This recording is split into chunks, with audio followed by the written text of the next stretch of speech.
மதிய செல்வம் அண்ணா. நீங்கள் இந்த கூட்டத்தில் பயிற்சி பெற வேண்டும். இதற்காக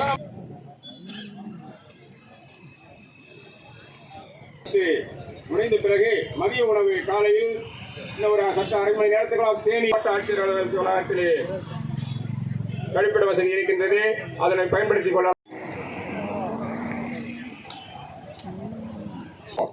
நமது குடும்பத்திற்கு நாங்கள் பதில் சொல்ல வேண்டிய ஒரு நிலையில் தள்ளப்பட்டிருக்கின்றோம். எனவே சொல்லாமல் வெளியில் செல்ல வேண்டும், சொல்லக்கூடாது என்பதை முன்னதாக நாட்கள் இடம் இல்லாமல் முன்னதாக நகர்ந்து கட்டுப்பாடு என்பதனை நினைவில் கொண்டு தோழர்கள் இங்கு பேச முறையை நடைமுறைப்படுத்தி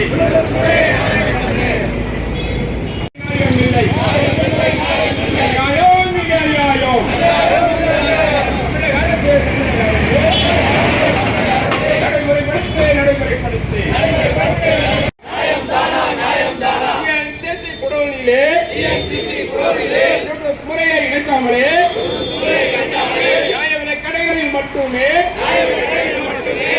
முறையை இணைத்து சரியான இடையிலே பொருட்களை கொடுக்க சொல்லும். விலை சரிதானா? ஒற்றுமை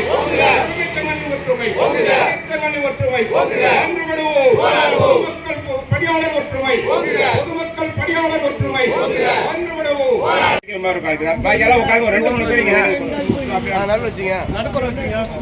எங்களுடைய ஆரம்ப கோரிக்கைகளை மீது உரிய நடவடிக்கை எடுத்து மாநில நிர்வாகிகளை அழைத்து பேச்சு தீர்வு காணும் வரை எங்களுடைய காத்திருப்பு போராட்டம் தொடரும் என கூறி இங்கே நாங்கள் காத்திருப்பு போராட்டம் திருவாரூர் மாவட்டத்தில் நடைபெற்றுக் கொண்டிருக்கிறது என்பதனை தெரிவித்துக் கொள்கின்றேன். உடனடியாக தமிழக அரசும் கூட்டுறவுத்துறையும் எங்களுடைய கோரிக்கைகள் மீது விரைவு நடவடிக்கை மேற்கொள்ள வேண்டும் என கேட்டுக்கொள்கின்றோம்.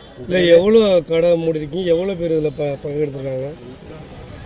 திருவாரூர் மாவட்டத்திலே இன்று 350 கடைகளுக்கு மேலாக மூடப்பட்டுள்ளது.